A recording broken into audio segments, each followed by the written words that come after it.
छत्तीसगढ़ी लोक कला मंच ग्राम कस्तूरी जलगाड़ टोला की प्रस्तुति नवा किरण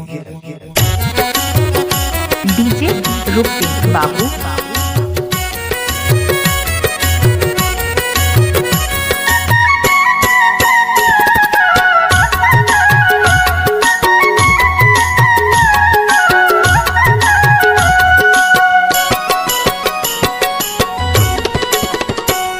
पूछत आबे ओ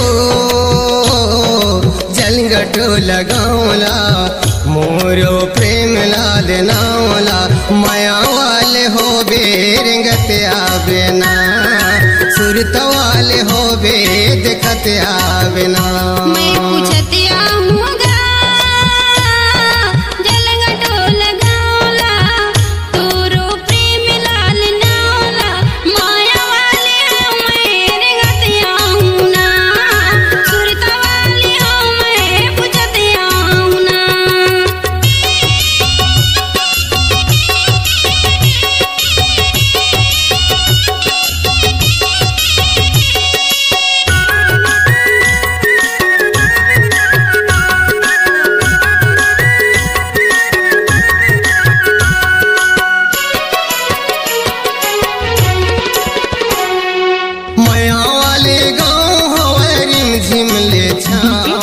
बिलसपुर में पहुँच जाबे पूछ ले बिना बिलसपुर में पहुँच जाबे पूछ ले बिना।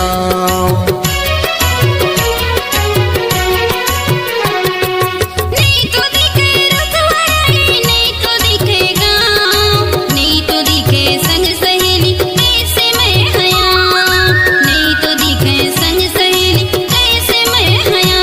पूछत आबे ओ जलगटो लगावला मोरो प्रेम लाल नावला माया वाले हो बेरंगत आबे ना सुरत वाले हो बे देखत आबे ना।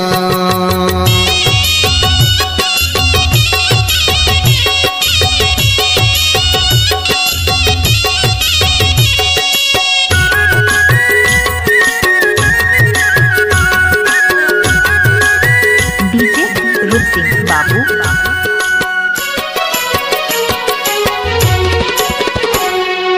मन के बातों दे मोला रसदाल तोर कहाँ ले बने हवे गाँव के गली खोर कहाँ ले बने हवे गाँव के गली खोर।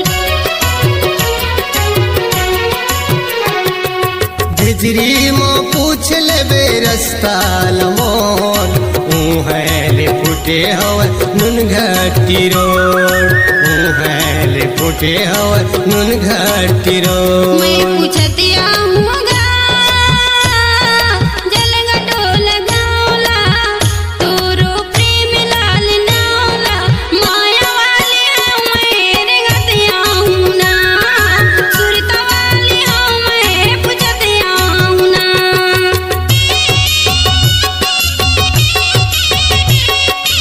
डीजे रूपसिंह बाबू।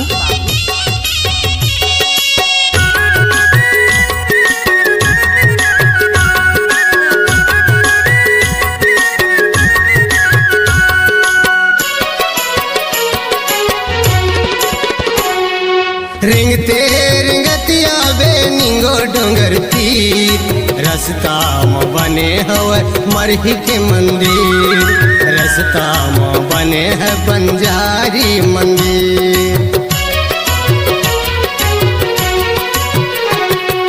गुरियाले देखत रे बिया हूँ मैं जरूर निंगो डोंगर तीर ले हवे कितक दूर निंगो डोंगर तीर ले हवे कितक दूर। छत आबे ओ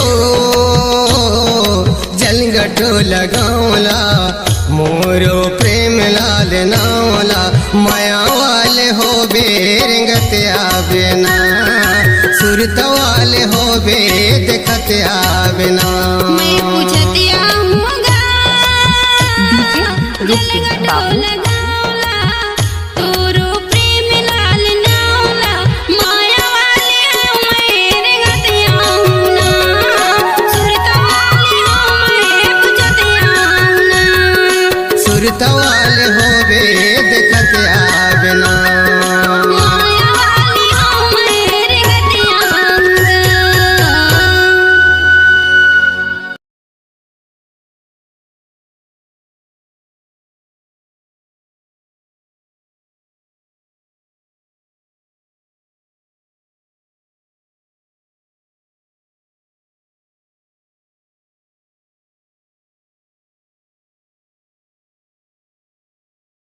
डीजे रूप सिंह ध्रुवे बना वाले।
डीजे रूप सिंह ध्रुवे बना वाले।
डीजे रूप सिंह ध्रुवे बना वाले।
डीजे रूप सिंह ध्रुवे बना वाले।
डीजे रूप सिंह ध्रुवे बना वाले।